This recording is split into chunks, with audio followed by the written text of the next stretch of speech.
अस्सलाम वालेकुम, मैं हूं शाहजेब खानजादा। कल रात को ऑस्ट्रेलिया के शहर सिडनी में फायरिंग का एक अफसोसनाक वाकया पेश आया। यह हमला सिडनी के मशहूर बॉन्डाई बीच पर उस वक्त किया गया जब यहूदी कम्युनिटी के अफराद अपना मजहबी त्यौहार मना रहे थे। ये वाकया बॉन्डाई बीच से मुत्तसिल आर्चर पार्क में पेश आया, जहां त्यौहार की मुनासबत से लोगों की बड़ी तादाद मौजूद थी। इतवार की शाम मकामी वक्त के मुताबिक 6:47 पर दो मुसल्लह अफराद ने अचानक फायरिंग शुरू कर दी, जिसके नतीजे में खौफ और हिरास फैल गया और लोग जान बचाने के लिए इधर उधर भागने लगे। इस हमले में अब तक एक 10 साला बच्ची और 2 पुलिस एहलकारों समेत कम से कम 15 अफराद जान से जा चुके हैं, जबकि 40 से ज़ायद अफराद ज़ख्मी हो गए हैं। ज़ख्मियों में से 5 की हालत इंतहाई तशवीशनाक बताई जा रही है। ऑस्ट्रेलियाई हुकूमत और पुलिस हुक्काम के मुताबिक बॉन्डाई बीच हमले में मुलविस मुबैना हमलावर बाप और बेटा हैं। ऑस्ट्रेलियाई मीडिया के मुताबिक 24 साला नवीद अकरम को ज़ख्मी हालत में मौके से गिरफ्तार कर लिया गया है, जो इस वक्त शदीद ज़ख्मी हालत में सिडनी के एक अस्पताल में ज़ेर इलाज है, जबकि दूसरे हमलावर की शनाख्त 50 साला साजिद अकरम के नाम से हुई है, जो नवीद अकरम का वालिद था।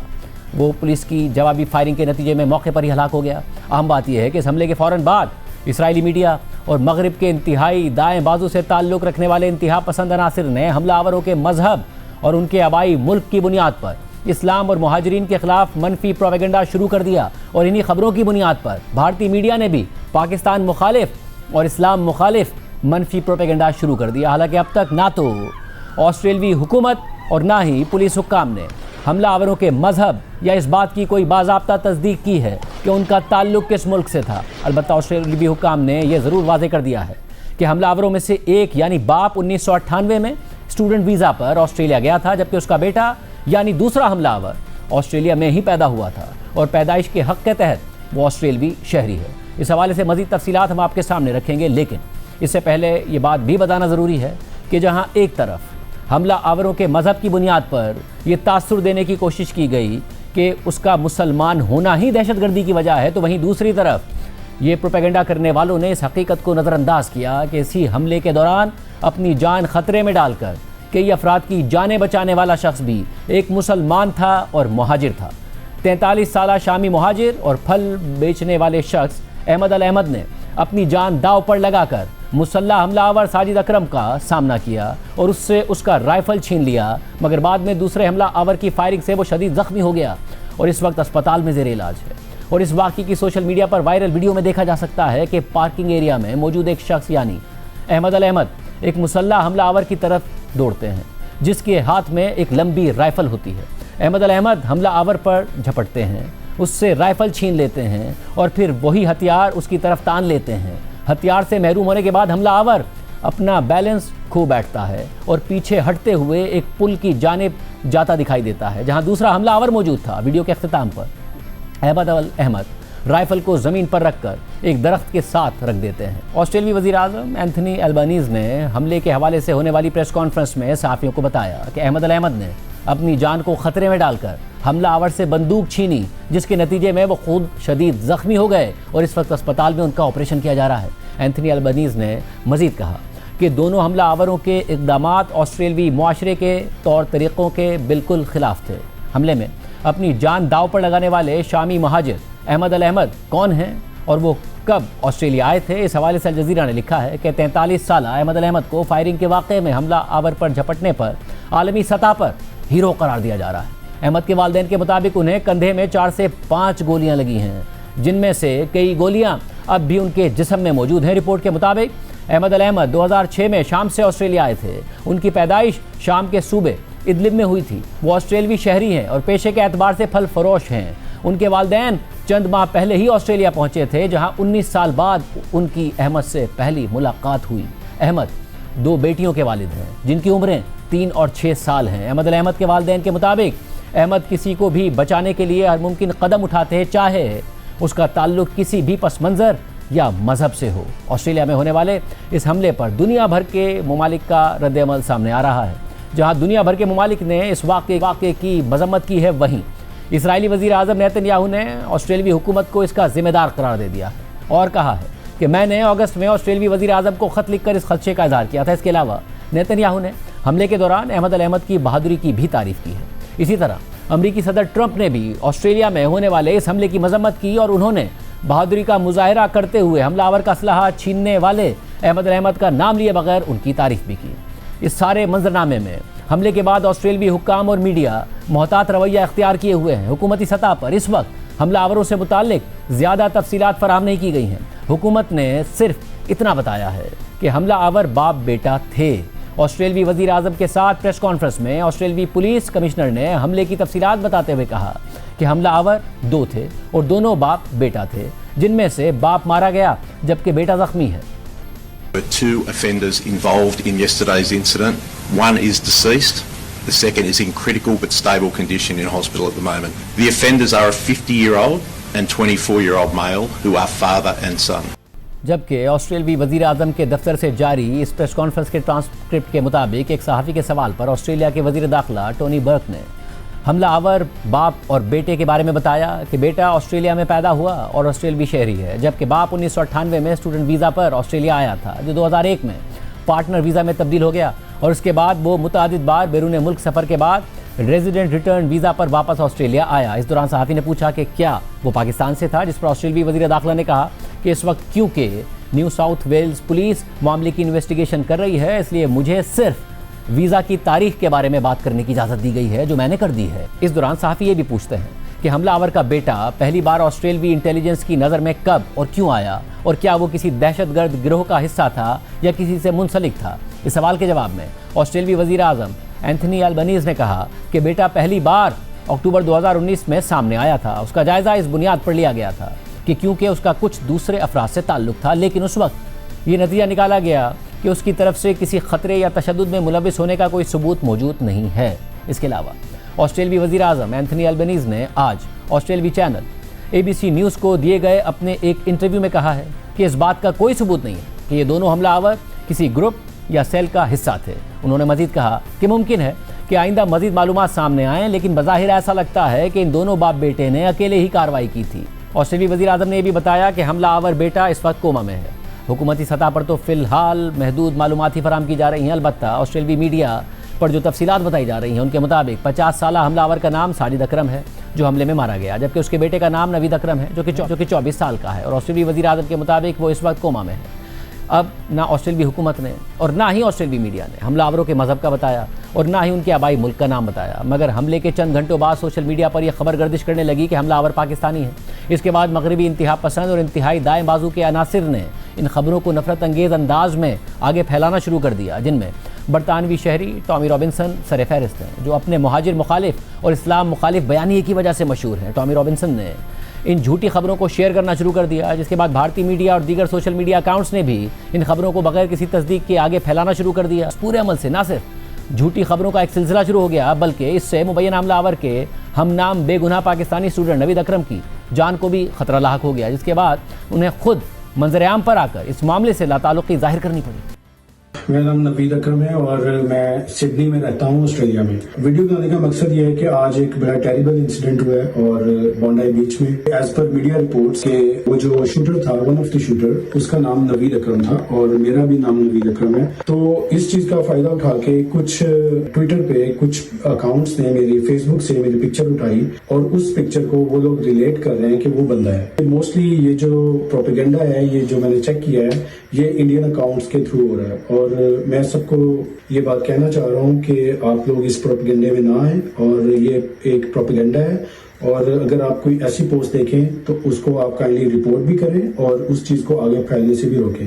सिर्फ यही नहीं, टॉमी रॉबिन्सन समेत दीगर इंतहा पसंद अकाउंट्स ने इस वाक़े की बुनियाद पर जहाँ एक तरफ मुसलमानों और इस्लाम को तनकीद का निशाना बनाया, वहीं वो इस हमले में अपनी जान की परवाह किए बगैर लोगों को बचाने वाले शख्स की मुस्लिम शनाख्त को छुपाते नजर आए। इसी तरह एक पोस्ट में जब टॉमी रॉबिन्सन ने हमलावर से असलहा छीनने वाले अहमद की तारीफ की, मगर अपनी पोस्ट में उनके मजहब और आबाई मुल्क का बिल्कुल भी जिक्र नहीं किया, तो इस पर मारूफ बरतानवी सहाफ़ी पियर्स मॉर्गन ने टॉमी रॉबिन्सन को जवाब देते हुए लिखा कि अहमद के बारे में कुछ मज़ीद मालूमात ये हैं कि उनके ख़ानदान ने तस्दीक की है कि वो एक मुसलमान हैं जो शाम से मुहाजिर के तौर पर ऑस्ट्रेलिया आए और अब वो ऑस्ट्रेलवी शहरी हैं।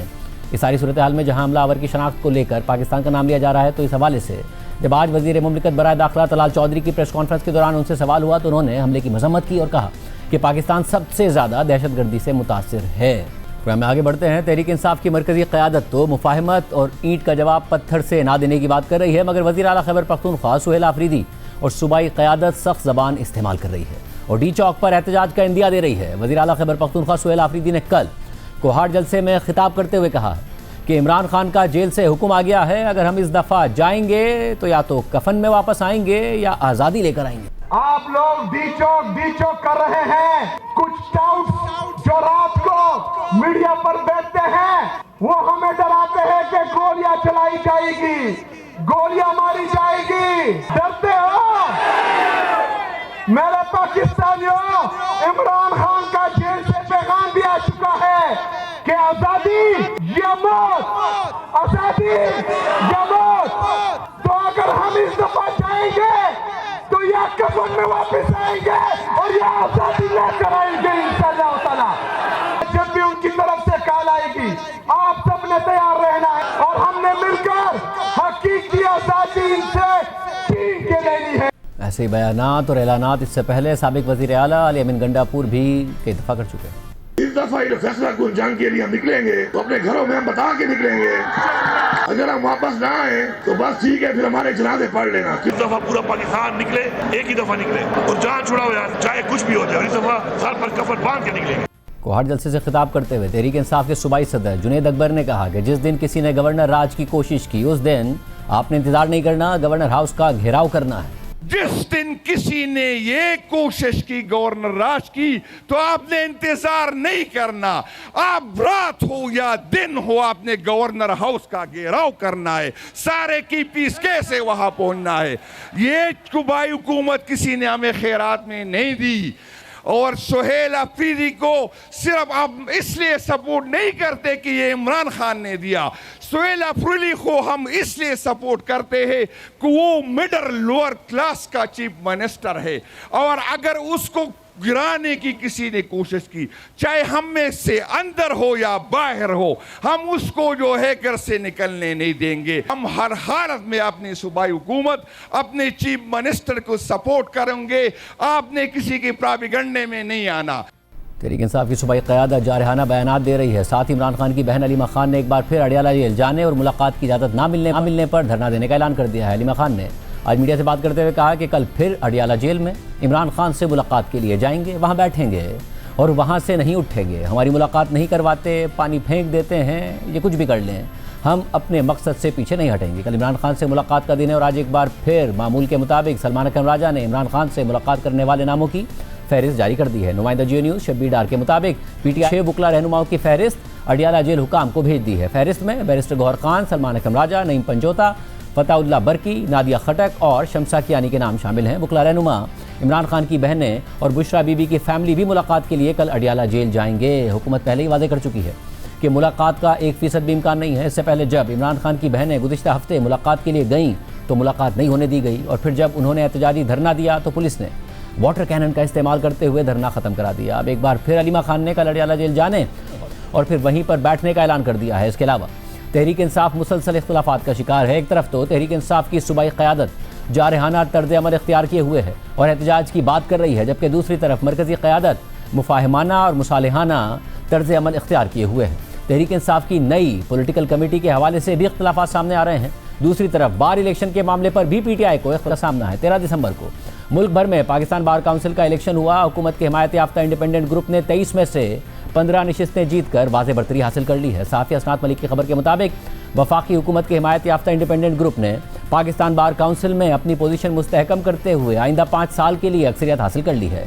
ये इंतखाब इदारा जाती और सियासी सतह पर दूररस असरात का हामिल समझा जा रहा है। पाकिस्तान बार काउंसिल की मजमूई 23 नशिस्तों में से इंडिपेंडेंट ग्रुप ने पंजाब से 8, सिंध से 4, खैबर पख्तूनख्वा से 2 और इस्लामाबाद से 1 नशिस्त जीतकर अपनी देरीना अक्सरियत बरकरार रखी है। साफ़ी असनात मलिक के मुताबिक इंतखाबी अमल इसलिए भी खास तवज्जो का मरकज़ बना क्योंकि अहम सियासी और कानूनी शख्सियात ने इसमें बराह रास्त हिस्सा लिया। वफाकी वज़ीर कानून आज़म नज़ीर तारड़ और तहरीक इंसाफ के सेक्रेटरी जनरल सलमान अकरम राजा दोनों ने इंतखाबात में हिस्सा लिया और पाकिस्तान बार काउंसिल के रुकन मुंतखब हो गए। पाकिस्तान पीपल्स पार्टी से ताल्लुक़ रखने वाले 5 अरकान भी पाकिस्तान बार काउंसिल के लिए मुंतखब हुए हैं। पीपल्स पार्टी के मुमताज़ माहिर कानून फारूक एच नाइक ने भी काउंसिल की नशिस्त जीत ली है। इंडिपेंडेंट ग्रुप, जिसे हुकूमत का हिमायत याफ्ता ब्लॉक समझा जाता है, 2010 से पाकिस्तान बार काउंसिल में अक्सरियत में रहा है। खबर के मुताबिक पाकिस्तान बार काउंसिल के अरकान की अक्सरियत जुडिशल कमीशन ऑफ पाकिस्तान के लिए अपने नुमाइंदे नामजद करती है, जो जजेस की तकरीरी का आईनी इदारा है। इंडिपेंडेंट ग्रुप माजी में बिलखुसूस हाई कोर्ट समेत आला अदलिया में जजों की तकरीरी के अमल पर नुमायां असर व सूख रखता रहा है और उसकी हालिया कामयाबी इस हैसियत को मजीद मजबूत बना सकती है। हसनात मलिक की खबर के मुताबिक PTI का हिमायत याफ्ता और 26वीं और 27वीं आईनी तरमीम का सख्त नाकिद professional group Pakistan bar council के इंतखाबात में अक्सरियत हासिल करने में नाकाम रहा। अगरचे इस ग्रुप ने सूबाई बार काउंसिलों के इंतखाबात में अच्छी कारकर्दगी दिखाई, लेकिन यह रफ्तार कौमी सतह पर कामयाबी में तब्दील ना हो सकी। इसके अलावा इमरान खान को जेल में कैद तन्हाई में रखने पर अक़वाम मुत्तहिदा की खुसूसी नुमाइंदा एलिस जिल एडवर्ड्स का बयान सामने आया है। अक़वाम मुत्तहिदा की खुसूसी नुमाइंदा बराए तशद्दुद एलिस जिल एडवर्ड्स ने हुकूमत पाकिस्तान पर जोर दिया है कि साबिक़ वज़ीर आज़म इमरान खान की गैर इंसानी और गैर महज़िबाना हिरासत के खात्मे के लिए फौरी और मौसर इक़दामात उठाए। उन्होंने खबरदार किया कि ये हालात तशद्दुद और दीगर गैर इंसानी या तौहीन आमेज़ सलूक के ज़मरे में आ सकते हैं। मैं पाकिस्तानी हुक्काम से मुतालबा करती हूँ कि इमरान खान की हिरासत के हालात को मुकम्मल तौर पर बैनुल-अक़वामी उसूलों और मयारात के मुताबिक बनाया जाए। 26 सितंबर 2023 को रावलपिंडी के अडियाला जेल मुंतकिल किए जाने के बाद से इतलात के मुताबिक इमरान खान को तवील दौरानियों के लिए कैद तन्हाई में रखा गया है, जहां उन्हें 23 घंटों तक एक ही कमरे में कैद रखा गया है और बैरूनी दुनिया से उनका राब्ता इंतहाई महदूद है। एलिस जिल एडवर्ड्स ने मजीद कहा कि इतलात के मुताबिक उनकी मुसलसल कैमरों के जरिए निगरानी की जा रही है। तवील या गैर मुय्यना मुद्दत की कैद तन्हाई बैनुल-अक़वामी इंसानी हुकूक के कानून के तहत ममनू है और जब इसका दौरानिया 15 दिन से ज़्यादा हो जाए तो ये नफ्सियाती तशद्दुद की शक्ल इख्तियार कर लेती है। एलिस जिल एडवर्ड्स ने कहा है कि इमरान खान की कैद तन्हाई फौरी तौर पर ख़त्म होनी चाहिए। ये न सिर्फ एक गैर कानूनी इक़दाम है बल्कि तवील कैद तन्हाई उनकी जिस्मानी और जहनी सेहत पर निहायत मुज़र असरात मुरत्तिब कर सकती है। उन्होंने मजीद कहा कि आज़ादी से महरूम हर शख्स के साथ इंसानियत पर मबनी बावकार सलूक होना चाहिए। कैद के हालात कैदी की उम्र और सेहत के मुताबिक होने चाहिए, जिनमें सोने के मुनासिब इंतजामात, मौसमी असरात से तहफ़्फ़ुज़, मुनासिब गुंजाइश, रोशनी, हरारत और हवा की वेंटिलेशन शामिल है। अक़वाम मुत्तहिदा की खुसूसी नुमाइंदा ने इमरान खान की सूरत हाल को हुकूमत पाकिस्तान के साथ उठाया है और वो इस मामले में आइंदा पेशरफ्त पर नज़र रखेंगी। अक़वाम मुत्तहिदा की खुसूसी नुमाइंदा के बयान पर तहरीक इंसाफ ने भी रद्द-ए-अमल दिया है और तशवीश का इजहार किया है। पूरी सूरत हाल पर बात करेंगे। हमारे साथ मौजूद हैं वफाकी वज़ीर इत्तलात अता तारर साहब। तारर साहब, बहुत शुक्रिया मुझे ज्वाइन करने के लिए। तारर साहब, अब एक दफ़ा फिर तहरीक इंसाफ की तरफ से वादे किया गया है, वज़ीर आला ने कहा है कि इमरान खान का जेल से पैगाम आ चुका है, आज़ादी या मौत। इस दफ़ा जाएंगे तो या तो आज़ादी लेकर आएंगे या कफन में वापस आएंगे। जब भी कॉल आएगी तैयार रहना, हमने मिलकर हकीकी आज़ादी छीननी है। नाउ क्या हुकूमत इंतज़ार करेगी कि सूरत हाल उस हद तक जाए, या अभी जो पार्टी की सीनियर क़यादत है जो इतना जारहाना रवैया नहीं इख्तियार किए हुए है उसको इंगेज करेगी? देखिए, ये ओवर हाइप बयान आते हैं और वो उर्दू की मिसाल है कि कसियानी बिल्ली खंबा नोचे, ये वो वाली बात है। यानी अगर ये इतना दम होता और ये कफन और हम बत आखिरी कॉल, ये तो देखे ना, पिछले वज़ीर आला भी यही बातें करते थे, ये भी यही बातें कर रहे हैं। तो मुझे बताएं कि जो इन्होंने जलसे किए हैं KPK के अंदर, पेशावर का जलसा हो, कल का जलसा हो, क्या लाखों बंदा आ गया उसके अंदर? और देखिए शाहजेब साहब, लेट्स बी फेयर, आप इनकी गवर्नमेंट, इनके रिसोर्सेज, इनकी एडमिनिस्ट्रेशन, इनकी पुलिस, कोई रोक टोक नहीं, उसके बावजूद ये छोटे छोटे जो मजमे कर रहे हैं, क्या वजह है कि लोग इनकी कॉल पे नहीं निकल रहे? Because people have lost hope. इनका जो सपोर्टर था वो घर बैठ गया है बिकॉज उसको पता है कि कोई आगे डेड एंड है। एक पार्टी क्या कर सकती है? IMF को लेटर लिख सकती, लिख दिए। 9 मई को डिफेंस के हमारे इदारों पे हमले कर सकती, कर दिए, और आखिरी हद तक चले गए। गालम गलोज कर सकते थे, कर ली। अब तो बंद गली है, डेड एंड है। Where to from here? There is no way out. ये तो फंस गए हुए हैं। और देखिए बात ये है, ये जो नाकाम जलसे हो रहे हैं, इनसे लोग इकट्ठे नहीं हो रहे, तो ये सियासी बयानात की हद तक बहुत अच्छा लगता है। फाइनल कॉल है और हम घर नहीं जाएंगे और कफन बांध के आ रहे हैं। ये तो कई दफा हमने देखा है ना ये ड्रामा। मगर तार साहब, क्या हुकूमत चाहेगी कि सूरत हाल वहीं, मगर हुकूमत चाहेगी कि सूरत हाल वहीं तक जाए? जब 26 नवंबर हुआ उसके ज़ाहिर उससे पहले फिर एक अनसर्टेनिटी आ जाती है।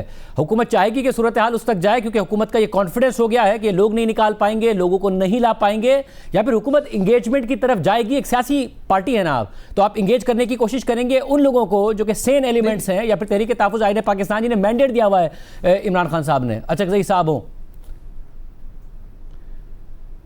देखिए, दो बातें हैं। पहली बात तो यह है कि कोई भी बातचीत हो उसके लिए कानूनी हदूद के अंदर रहना ज़रूरी है। जमात इस्लामी जलसा करती है पिंडी में, कराची में, लाहौर में। अभी मीनार पाकिस्तान ने बहुत बड़ा जलसा किया, एक पत्ता नहीं टूटा, एक वो बल्कि उस ग्राउंड को ओरिजिनल से बेहतर हालत में छोड़ के जाते हैं। ये लोग देखें ना इनके पास लोग हैं, ना नज़्मो ज़ब्त है, ना चेन ऑफ कमांड है। आप मुझे ये बताएं कि इनकी पार्टी में कौन किससे बात करी, एक दूसरे से बात नहीं करते। वो जो बुशरा बीबी का ग्रुप है वो अलीमा बाजी के खिलाफ है, अलीमा का ग्रुप बुशरा के खिलाफ है। और देखिए अगर लेट सपोज इन्होंने कोई बंदे नॉमिनेट कर भी दिए हैं, उनके पास क्या मैंडेट है? पहले ये कई दफ़ा हो चुका कि बंदे को नॉमिनेट किया है और 2 दिन बाद कहा ये हमारा नुमाइंदा ही नहीं है ये। और देखिए ये जो इनकी डिमांड है जेल वाली भी, हमने तो ये कहा है कि उज़्मा साहिबा की मुलाकात इसलिए कराई थी कि उन्होंने खिलाफ वर्जी नहीं की थी। जेल की मुलाकात के प्री रेक्विजिट्स हैं कि आपने मुलाकात करनी है, आप वेल बीइंग पूछेंगे कैदी की, हालचाल पूछेंगे, लीगल मामला डिस्कस करेंगे। ये नहीं होता कि बाहर निकल के स्टेट इंस्टीट्यूशंस को गालियां दें, बाहर निकल के मुल्क के दिफा पे आप सवालात उठाएं और उसको कमज़ोर करने की कोशिश करें, बाहर निकल के सियासी गुफ्तगू करें। तो देखिए मैं आज़म नज़ीर तारड़ साहब भी वकील रहे मियाँ नवाज शरीफ के, जब वो कैद में थे, एक दिन आके बाहर सियासी गुफ्तगू नहीं की, वो केसेस पे तवज्जो देते थे। इनका प्रॉब्लम ये है कि ये लीगल पहलुओं को देखते नहीं हैं, कानून की खिलाफ वर्जी करते हैं, बंदों की स्ट्रेंथ इनके पास है नहीं और कहते हैं बातचीत करें तो किससे करें और किस बात पे करें? मगर अब इसमें मसला ये है कि तो फिर हुकूमत तो कह चुकी कि मिलने भी नहीं देंगे। अलीमा खान साहिबा ने आज दोबारा कहा है कि कल नहीं मिलने दिया, मुलाकात का दिन है तो हम कल फिर धरना देंगे। तो फिर कल वही सूरत हाल होगी, वही वाटर कैनन का इस्तेमाल होगा। देखिए वाटर कैनन भी मैं समझता हूं कि क्या इस्तेमाल हुआ, मतलब वो इनका एक MNA है शायद खटक साहब, आई विश हिम वेल, अल्लाह सेहत दे उनको। वो अभी वाटर कैनन चला नहीं था, वो भाग पड़े और गिर गए किसी डिच के अंदर and you know he broke his leg, Allah ताला सेहत दे। बट पॉइंट ये है कि ये तो बातें इतनी बड़ी बड़ी करना, एजिटेशनल पॉलिटिक्स, और बंदे इनसे इकट्ठे होते नहीं है। पहले नाके को ये अबूर नहीं कर सके, हम भी ऑपोजिशन में रहे हैं, हमने भी ये हालात देखे हैं। हमें तो चले फिर भी पॉलिटिकली मोटिवेटेड केसेस थे, यहाँ तो 190 मिलियन पाउंड का मेगा करप्शन केस है, यहाँ पे IMF को लेटर लिखे हुए हैं, यहाँ पे 9 मई के हमले किए हुए हैं, मुल्क के साथ खुली दुश्मनी की हुई है। तो देखिए जेल की मुलाकात तो किसी सूरत भी, ये जो गैर कानूनी इन्होंने काम किया है, हम अलाउ कर रहे थे कि जी चले लॉ के अंदर, जेल मैनुअल के अंदर इजाजत है, जो खिलाफ वर्जी करता गया उस पर क्रॉस लगता गया है, तो अब कैसे मुलाकात करेंगे? ये नहीं हो सकता। कल को कोई और कैदी आए, उसकी जो है वर्सा, वो बाहर कोई बहुत हंगामा कर दें और वो कहेंगे क्योंकि इनको भी अलाउ किया था हमें भी करें, तो ये मुल्क में ट्रेंड बन जाएगा कि जो आएगा वो बदमाशी करेगा बाहर। और देखिए मैं आपको मगर मसला ये है कि उन्हें गैर कानूनी और गैर इंसानी, मतलब मसला ये ना कि पाकिस्तान की दुनिया भर में ये बात हो रही है अब, और अक़वाम मुत्तहिदा की जो खुसूसी नुमाइंदा हैं एलिस जिल एडवर्ड्स, उन्होंने तो हुकूमत पाकिस्तान पर जोर दिया है कि गैर इंसानी और गैर महज़बाना हिरासत का खात्मा करे। जहाँ 23 घंटों तक एक ही कमरे में कैद रखा जाता है इमरान खान को, इसके अलावा गैर मुय्यना मुद्दत की कैद तन्हाई बैनुल अक़वामी इंसानी हुकूक के कानून के तहत ममनू है, उन्हें मिलने नहीं दिया जाता। अब अक़वाम मुत्तहिदा की स्पेशल नुमाइंदा तक ये बात पहुँच गई है। अगर वो ये कह रहे हैं तो पाकिस्तान के लिए कोई अच्छी खबरें तो नहीं है ये। देखिए ये कोई यूनाइटेड नेशंस की सेक्रेटरी जनरल का बयान नहीं है, ना ये सेक्रेटरी जनरल की रिपोर्ट है। बिल्कुल ठीक है, उनकी डिफरेंट बॉडीज होती हैं, वो रिपोर्ट्स बनाती रहती हैं based on lobbying firms, based on जो उनको मालूमात जाती हैं। मैं आपको हकीकत बताऊं, एक ऐसा कैदी जो सुबह चिया सीड्स और ओट मील खाता हो, जिसका सुबह का नाश्ता एक गरीब आदमी के 4 दिन के खाने के बराबर हो, उसके पास ट्रेडमिल हो, उसके पास वेट्स हो, उसके पास पेंट्री हो, किचन हो, वॉकिंग गैलरी हो, ऑर्गेनिक चिकन अवेलेबल हो, वो सुबह ऑर्डर देता हो इतना बड़ा और वो ऑर्डर उसको सामने पेश कर दिया जाता हो, इस तरह की कौन सी सॉलिटरी कन्फाइनमेंट है? मतलब अगर ऐसा है तो जो अली जफर साहब ने कहा है कि कमेटी भेज दीजिए ना, आपके भी अराकीन हो, उनके भी अराकीन हो, जाकर देख लें जितनी सहूलियात आप बताते हैं। इमरान खान साहब खुद बता दें कि उन्हें किन हालात में रखा गया है, सॉलिटरी में है नहीं है, कितनी आज़ादी है उन्हें चहल पहल की, रोशनी कितनी मिलती है दिन की। नहीं ये तो 5 स्टार फैसिलिटीज है ना। देखिए बात ये है, हम क्यों इनकी डिमांड पूरी करें? मेगा करप्शन है 190 मिलियन पाउंड की, और फिर विजिट भी कराए। भाई किस बात का? आपने तस्वीरें देखी, पूरे चैनल ने चलाई, वो बाइसिकल उसमें दिखाई गई, उसमें पेंट्री दिखाई गई। वहां तो इनके पास जो वॉकिंग गैलरी भी अवेलेबल है, वो तकरीबन 5-6 सेल मिलाएं तो वो वॉकिंग गैलरी बनती है, और वो 1.5 घंटा रोज ट्रेडमिल करते हैं कम अज कम।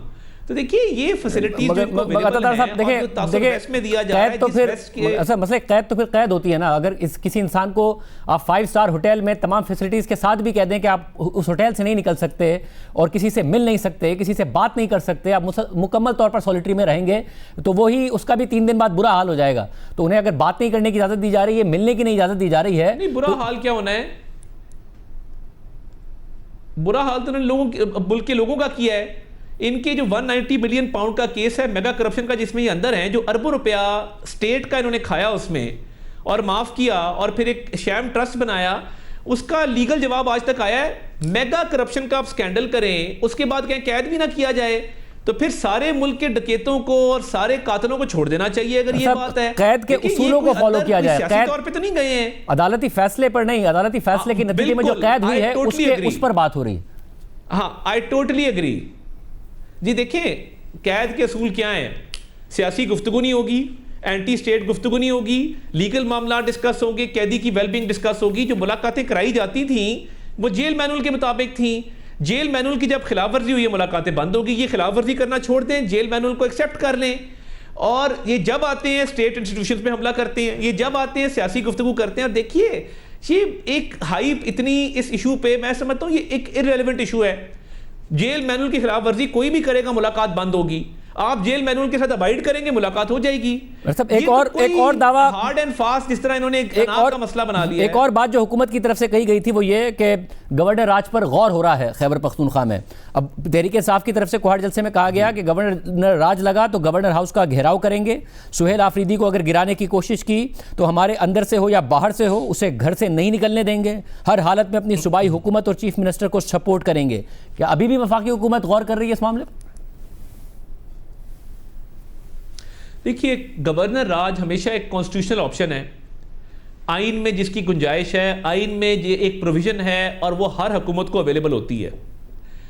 गवर्नर राज की नौबत तब आती है जब गवर्नेंस के गैप्स इतने बढ़ जाएं और सूबे के मामलात बिल्कुल बस से बाहर हो जाए और हुकूमत अवाम को रिलीफ देने में नाकाम रहे और लॉ एंड ऑर्डर की सिचुएशन भी पैदा हो जाए। बिल्कुल गवर्नेंस के गैप्स हैं, मगर मैं समझता हूँ कि सुहेल आफरीदी साहब ने अब आहिस्ता आहिस्ता तवज्जो देना शुरू की है कि वो मीटिंग्स में भी आते हैं। जो NFC वाला इजलास हुआ, फाइनेंस मिनिस्टर ने चेयर किया, उसमें तशरीफ लाए, उनके बिहेवियर में एक चेंज है। तो देखिए अगर वो आ रहे हैं, सूबे की बात कर रहे हैं, तो लेट्स सी आगे मामलात कैसे बढ़ते हैं। जैसे मैंने कहा कि हमेशा हर हुकूमत को ये ऑप्शन अवेलेबल होती है, मगर ये इसलिए एक्सरसाइज करना बंद नहीं होगी कि जिन्होंने घिराव की धमकी दे दी है। इनकी पब्लिक पावर तो हमने देख ली, वो चाहे पेशावर का जलसा हो, चाहे कोहाट का जलसा हो, कि लोगों ने एंटी फौज बयानी को मुस्तरद कर दिया, लोग नहीं जा रहे इनके जलसों पे। और इनकी गवर्नमेंट होने के बावजूद, रिसोर्सेज होने के बावजूद, एडमिनिस्ट्रेशन होने के बावजूद इनसे लोग नहीं निकाले जा रहे। तो ये घेराव जो मर्जी धमकी देते रहे, धमकी पे इसका फैसला नहीं होना, इसका फैसला गवर्नेंस की गैप्स को देखते हुए होना है। और अब क्योंकि थोड़ी सी जरा सीरियसनेस आई है और सुहेल आफरीदी अब मीटिंग्स में आ रहे हैं, तो let's see how things turn out in the next few weeks. बहुत शुक्रिया तारा साहब की गुफ्तगू आपने सुनी। हमने तहरीक प्रोग्राम में आने की दावत दी, वो नहीं आए। मईशत के हवाले से आज एक अहम डेवलपमेंट हुई है, तफसीलात आपके सामने रखेंगे एक ब्रेक के बाद।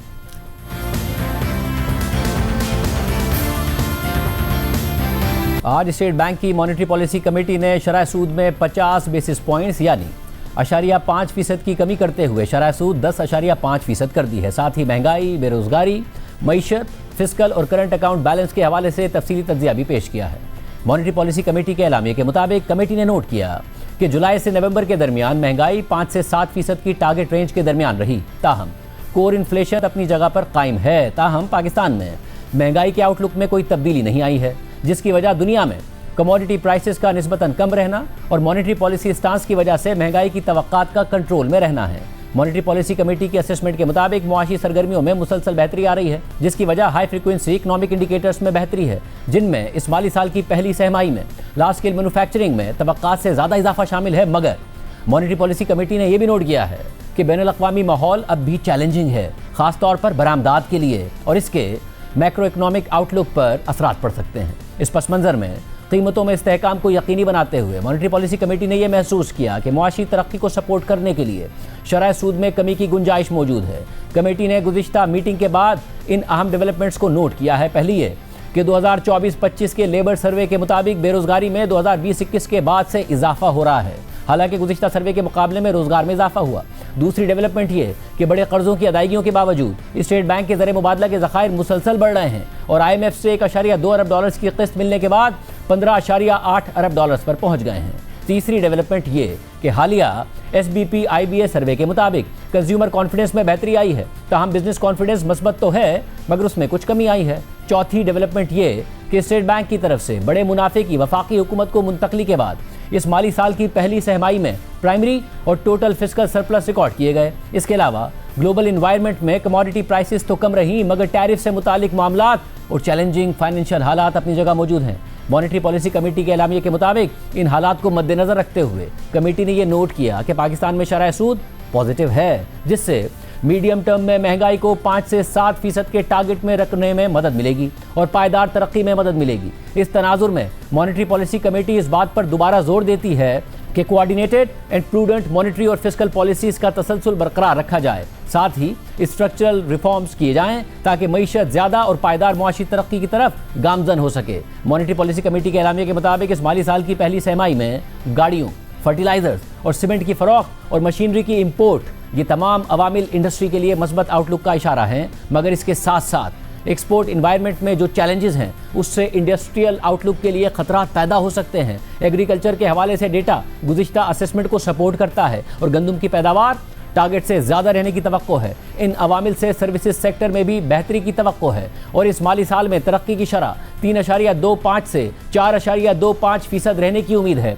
मॉनेटरी पॉलिसी कमेटी ने करंट अकाउंट पर तबसरा करते हुए लिखा है कि जुलाई से अक्टूबर तक करंट अकाउंट खसारा 7 अरब डॉलर्स रहा, जो कि कमेटी की तवक्कात के मुताबिक है। मुआशी सरगर्मियों के मुताबिक इंपोर्ट्स में इजाफा हुआ और दूसरी तरफ तरसीलात ज़रबी मजबूत रही, ताहम एक्सपोर्ट्स दबाव में आ गईं, जिसकी बड़ी वजह पाकिस्तान की फूड एक्सपोर्ट्स खास तौर पर चावल की एक्सपोर्ट्स में बड़ी कमी है। फाइनेंसिंग साइड पर देखा जाए तो नेट इन्फ्लोस कम रहे, मगर इसके बावजूद दिसंबर 2025 में स्टेट बैंक के ज़रिए मुबादला के ज़खायर 15.5 अरब डॉलर्स तक पहुंच गए हैं, जिसकी बड़ी वजह स्टेट बैंक की तरफ से मार्केट से डॉलर्स की खरीदारी है। इस पूरे माली साल में करंट अकाउंट खसारा 0 से 1% की टारगेट रेंज में ही रहेगा और प्लान्ड ऑफिशियल इन्फ्लोस के बाद स्टेट बैंक के ज़रिए मुबादला के ज़खायर जून 2026 तक 17.8 अरब डॉलर्स तक पहुंचने की तवक्को है। मॉनेटरी पॉलिसी कमेटी ने फिस्कल सेक्टर पर तबसरा करते हुए लिखा है कि इस माली साल की पहली सहमाई में स्टेट बैंक की तरफ से बड़े मुनाफे के ट्रांसफर के बाद प्राइमरी और ओवरऑल सरप्लस तो रिकॉर्ड किया गया, मगर FBR की कलेक्शन में बड़ी सुस्ती देखी गई, जो कि जुलाई से नवंबर तक 10.6% रही, जिसका मतलब है कि पूरे साल का टारगेट पूरा करने के लिए FBR को अगले 7 माह में टैक्स कलेक्शन में बहुत तेज़ी दिखाने की ज़रूरत है, जबकि सूद की अदायगियाँ बजट में तय किए गए टारगेट से कम रहेंगी, जिससे फिस्कल खसारा कम करने में मदद मिल सकती है। मॉनेटरी पॉलिसी कमेटी ने स्ट्रक्चरल रिफॉर्म्स खास तौर पर टैक्स बेस को वसी करना, नुकसान करने वाले सरकारी इदारों को प्राइवेटाइज करना, फिस्कल बफर्स को मजबूत करने के साथ साथ पब्लिक इन्वेस्टमेंट और सोशो इकोनॉमिक अपलिफ्ट के लिए स्पेस पैदा करने की ज़रूरत पर जोर दिया है। इस पूरी सूरत पर बात करेंगे। हमारे साथ मौजूद हैं माहिर मईशत मोहम्मद सुहेल साहब। मोहम्मद सुहेल साहब, बहुत शुक्रिया हमें शो में ज्वाइन करने के लिए। नाउ ज़ाहिर दोनों तरफ से राय हैं। एक राय ये थी कि स्टेट बैंक को शरह सूद में कमी नहीं करनी चाहिए, करेंसी पर प्रेशर आ जाएगा और इस वक्त जो है अचानक इम्पोर्ट्स का प्रेशर भी बहुत ज़्यादा बढ़ सकता है, जो पहले से ही नज़र आ रहा है। दूसरी राय ये कि ज़्यादा कमी की जाए ताकि जो इकोनॉमिक इन्वायरमेंट है वो बेहतर हो, इंडस्ट्री का पहिया चलना शुरू हो और हुकूमत की अपनी जो सूद की अदायगियाँ हैं वो और ज़्यादा कम हो और हुकूमत को फिस्कल स्पेस मिले। आपके ख्याल में दुरुस्त फैसला है स्टेट बैंक का या गलत? बिस्मिल्लाहिर्रहमानिर्रहीम। बहुत बहुत शुक्रिया शाहजेब भाई।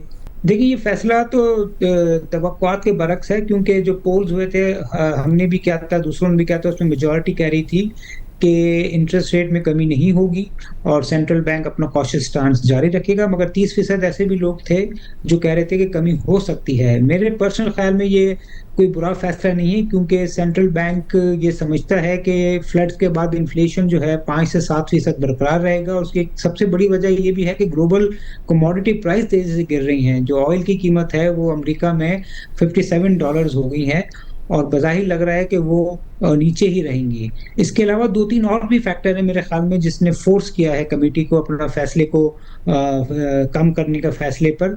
वो है कि IMF का दो रिव्यू बहुत अच्छे हो गए और तीसरा रिव्यू 6 माह के बाद है, तो अब IMF का भी कोई प्रेशर नहीं होगा। दूसरी जानिब FX रिजर्व जो है वो तवक्कुआत से तेजी से बढ़ रहे हैं और रुपये भी स्टेबल है और last but not the least जो इंटरनेशनल रेट्स हैं जैसे फेड के रेट हैं वो भी कट हो रहे हैं। तो जो अक्सर फेयर रहता है कि हमने अगर इंटरेस्ट रेट काटे तो लोग डॉलर खरीदना शुरू कर देंगे, मगर डॉलर का भी रिटर्न जो है वो कम हो गया है। तो आई थिंक ये सारे अवामिल हैं जिसकी वजह से तवक्कुआत के बरक्स सेंट्रल बैंक ने आज सूद में कटौती की है। साहब, और स्टेट बैंक के गवर्नर 12 कह चुके हैं कि वो नहीं चाहते माजी की मिस्टेक्स दोहराई जाएं। फाइनेंस मिनिस्टर भी यही कहते हैं, मगर अब हुकूमत ये भी कहती है कि जी हम तरक्की की तरफ जा रहे हैं, तरक्की के उस तरीके से नंबर्स तो नहीं नजर आ रहे। अगर स्टेट बैंक अभी भी 4.25% हायर साइड पर एक्सपेक्ट कर रहा है, मगर इंपोर्ट्स जरूर बढ़ती नजर आ रही हैं, तो आपको लग रहा है कहीं ना कहीं पाकिस्तान उस तरफ जा रहा है, कॉशियस होना चाहिए? अब देखिए, सेंट्रल बैंक बज़ाहिर लग रहा है कि अब कॉशियस और थोड़ी सी प्रो ग्रोथ के बीच में है, क्योंकि अभी भी जो शाहजेब भाई इंटरेस्ट रेट का फर्क है इन्फ्लेशन से वो 3.5% है, जो पाकिस्तान की हिस्ट्री में 2% रहा है, 200 बेसिस पॉइंट। तो अभी भी सेंट्रल बैंक कॉशियस है, और मुझे लगता है ये स्टांस कॉशियस रहेगा जब तक पाकिस्तान के रिजर्व कोई 20-22 बिलियन डॉलर नहीं हो जाते। अगर 20-22 बिलियन डॉलर हो जाते हैं तो फिर जाके हो सकता है मजीद कटौती हो जाए, या 10% हो जाए, या उससे भी कम हो जाए। तो मेरे ख्याल में कोई बुरा फैसला नहीं है। इंपोर्ट के बढ़ते हुए ट्रेंड को देखते हुए भी अगर सेंट्रल बैंक ने ये किया है तो मेरे ख्याल में वो कॉन्फिडेंट होगा कि उसके रिजर्व की पोजीशन बरकरार रहेगी। और वो उसका कॉन्फिडेंस इसलिए भी आया है कि ग्लोबली तेल की और दूसरी कमोडिटीज की कीमतें तेजी से कम आ रही है, तो ये रिस्क भी नहीं है कि इन्फ्लेशन पाकिस्तान में 7% से ऊपर हो। मतलब स्टेट बैंक खुद जून 2026 में 17.8 अरब डॉलर्स का जो रिजर्व है वो टारगेट कर रहा है। ये जो 20-22 अरब डॉलर का अमाउंट है, आपको लगता है ये पॉसिबल है? क्योंकि ज़ाहिर माजी में जो रिजर्व बिल्डअप हुआ, हालांकि हमने डेट रीपेमेंट की, वो मार्केट से बाय करके हुआ। अब जो इंपोर्ट्स का नंबर है और जो इनफ्लोज का हाल है, उसके बाद आपको लगता है कि 20-22 अरब डॉलर जो कि एक बड़ा ही कंफर्टेबल नंबर हो सकता है पाकिस्तान के लिए, उस तरफ जा सकते हैं? मुझे लगता है ये 12 महीने में 20 बिलियन डॉलर पाकिस्तान अचीव कर सकता है। उसमें होगा ये कि अगला जो रिव्यू होगा IMF का और अगला बजट होगा, उसके बाद हो सकता है कि पाकिस्तान की रेटिंग बेहतर हो जाए और पाकिस्तान को जो इंटरनेशनल कैपिटल मार्केट से पैसा नहीं मिल रहा वो मिलना शुरू हो जाए। तो मेरे ख्याल में जो पाकिस्तान का अलमिया ये नहीं है कि पाकिस्तान का डॉलर डेट बहुत ज़्यादा है, पाकिस्तान का अलमिया ये है कि शॉर्ट टर्म डेट बहुत ज़्यादा है। तो अगर हुकूमत ने इंटरनेशनल कैपिटल मार्केट से 2-3 बिलियन डॉलर रेज कर लिया तो जो 20 बिलियन का जो मैं कह रहा हूँ कि 20 बिलियन पे हम मजीद कंफर्टेबल हो जाएंगे रेट कट के लिए, तो वो कोई अजीब सी बात नहीं लगती है। तो मेरा ख्याल में रेट कट मजीद आ सकते हैं अगर हमारी फॉरेन एक्सचेंज रिजर्व की पोजीशन मजबूत होती रही तो। मगर एक्सपोर्ट्स में कोई बेहतरी नज़र आती है? खुद मॉनेटरी पॉलिसी कमेटी ने भी कमेंट्री की है कि इंपोर्ट्स बढ़ी हैं, मजबूत है रेमिटेंसेस, मगर एक्सपोर्ट्स प्रेशर में है। फूड ज़ाहिर एक्सपोर्ट्स की बात की उन्होंने, राइस के उसमें डिक्लाइन आया, मगर ओवरऑल आपको लगता है कि एक्सपोर्ट से कोई सपोर्ट मिले? क्योंकि एक्सपोर्टर्स तो हैं वो आए दिन ये कह रहे हैं कि जी हालात अच्छे नहीं हमारे। देखिए, एक्सपोर्ट्स में जो 3 चैलेंजेस थे, एक इंटरेस्ट रेट का हाई होना था जो सेंट्रल बैंक ने कुछ सिग्नल दिया है कि वो कम करने के लिए तैयार है। दूसरा एनर्जी प्राइसेस है जिसके लिए हम सुन रहे हैं कि एक इंडस्ट्रियल पॉलिसी आ रही है जिसमें एनर्जी प्राइसेस भी कम होंगी। फिर RLNG की जो डेफरमेंट है उससे भी सेविंग होगी। और तीसरा शायद कुछ उम्मीद पैदा हो अगले बजट में, जब IMF के 3 रिव्यूज हो जाएंगे तो हो सकता है कुछ टैक्सेशन में भी रैशनलाइजेशन हो। तो इन 3 चीजें अगर ये हो जाती हैं अगले 6 माह में, तो हमें कुछ उम्मीद लग रही है कि जो गुड्स एक्सपोर्ट्स हैं जो ज्यादा मुतासिर हैं, सर्विस एक्सपोर्ट तो अच्छी जा रही हैं, वहां पे कुछ बेहतरी नजर आए 6 माह के बाद, अगर ये 3 चीजें हुकूमत एड्रेस कर ले। बहुत शुक्रिया मोहम्मद सर, आपकी गुफ्तगू। आपने स्वयं में ब्रेक शामिल करते हैं। आज एक और अहम डेवलपमेंट हुई है, उसकी तफसीलात आपके सामने रखते हैं ब्रेक के बाद।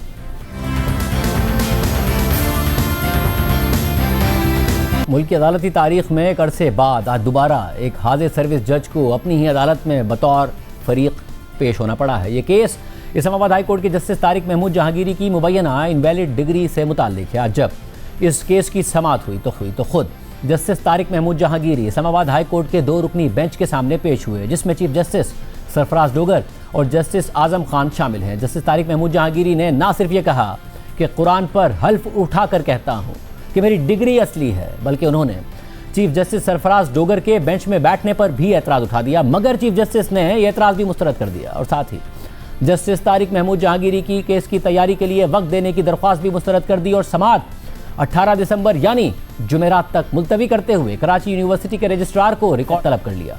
नुमाइंदा जियो न्यूज़ उवैस यूसुफजई के मुताबिक आज की समाअत में इस्लामाबाद बार काउंसिल के अरकान राजा अलीम अब्बासी, जफर खोकर और दीगर अदालत के सामने पेश हुए। चीफ जस्टिस ने वकला को बैठने की हिदायत करते हुए कहा कि वकला बैठ जाएं। जहांगीरी साहब अब बुकला के नहीं, मेरे कुलीग हैं, मौजूद जज साहब आए हुए हैं, मुझे सिर्फ जहांगीरी साहब को सुनना है। जस्टिस तारिक महमूद जहांगीरी ने मौक़िफ़ इख्तियार किया कि मुझे जुमेरात को नोटिस मिला है, 34 साल पुराना केस है, मुझे पटिशन की कॉपी के लिए वक्त दे दें। साथ ही जस्टिस तारिक महमूद जहांगीरी ने चीफ जस्टिस सरफराज डोगर के बेंच में बैठने पर भी एतराज़ उठा दिया और कहा कि आप भी जज हैं, मैं भी जज हूँ, मैंने आपके ट्रांसफ़र और सीनियरिटी के खिलाफ पटिशन फाइल की है, ये मफादात का टकराव है, आप इस केस में मेरे खिलाफ नहीं बैठ सकते। जस्टिस तारिक महमूद जहांगीरी ने मजीद कहा कि आपने मुझे अदालती काम से भी रोक दिया। पाकिस्तान और भारत बल्कि दुनिया की अदालती तारीख में कभी ऐसा नहीं हुआ कि कोई जज दूसरे जज को काम से रोक दे। मुझे एतराज़ वाले केस में काम से रोक दिया गया। इस तरह तो किसी पटवारी या चपड़ासी को भी काम से नहीं रोका जाता। मेरा यह एतराज़ है कि मैं आपके खिलाफ सुप्रीम कोर्ट में दरख्वास्त गुजार हूँ, आप मेरे खिलाफ केस नहीं सुन सकते। इस पर चीफ जस्टिस सरफराज डोगर ने रिमार्क्स दिए कि इसका कोई मसला नहीं है, आप उस केस में डायरेक्ट मुतासरा फरीक भी नहीं है, आपको वैसे ही इंसाफ मिलेगा जैसे किसी और को मिलता है। दौरान समाज जस्टिस तारिक महमूद जहांगीरी ने यह मौक़िफ़ भी इख्तियार किया कि को वारंटों की रिट कभी भी डिवीज़न बेंच नहीं सुनता, सिंगल बेंच सुनता है। आपने डिवीज़न बेंच में समात रखकर फैसले के खिलाफ मेरा इंट्रा कोर्ट अपील दायर करने का हक भी ख़त्म कर दिया है। कत्ल केस में भी 7 दिन बाद फर्द जुर्म आयद होती है, आपने मुझे सिर्फ 3 दिन का नोटिस दिया। आपको वारंटों की रिट में ऐसा ना करें, अगर ये अदालती नज़ीर कायम करेंगे तो तबाहकुन असरात होंगे। जैसे तारिक जहांगीरी ने मजीद कहा कि मैं कुरान पर हाथ रखकर अल्लाह को हाजिर नाजिर जान कर कहता हूँ कि मेरी डिग्री असली है। यूनिवर्सिटी ने यह कभी नहीं कहा कि डिग्री जाली है और उन्होंने इशू नहीं की थी। डिग्री मनसूखी का फैसला सिंध हाई कोर्ट ने मुअत्तल किया हुआ है, जिसके बाद मेरी डिग्री बहाल है। इसके बाद अदालत ने केस की मज़ीद समाअत 18 दिसंबर तक मुलतवी कर दी और रजिस्ट्रार कराची यूनिवर्सिटी को अगली समाअत में रिकॉर्ड समेत पेश होने का हुक्म दे दिया। साथ ही जस्टिस तारिक महमूद जहांगीरी को पटिशन की कॉपी और तमाम मुतल्लिका दस्तावेज़ात फराहम करने की हिदायत कर दी। ताहम जस्टिस तारिक महमूद जहांगीरी ने कहा कि मुझे आपके बेंच पर एतमाद नहीं है, अगर केस सुनना है तो किसी और बेंच को भिजवा दें, मुझे कुछ मोहलत भी दी जाए। 3 दिन का वक्त बहुत कम है क्योंकि मैंने पटिशन का जायज़ा लेना है और वकील मुकर्रर करना है। मगर इस्लामाबाद हाई कोर्ट के डिवीज़न बेंच ने समाअत 18 दिसंबर को ही मुकर्रर कर दी। आज के प्रोग्राम में इतना ही, इजाज़त दीजिए। अल्लाह हाफ़िज़।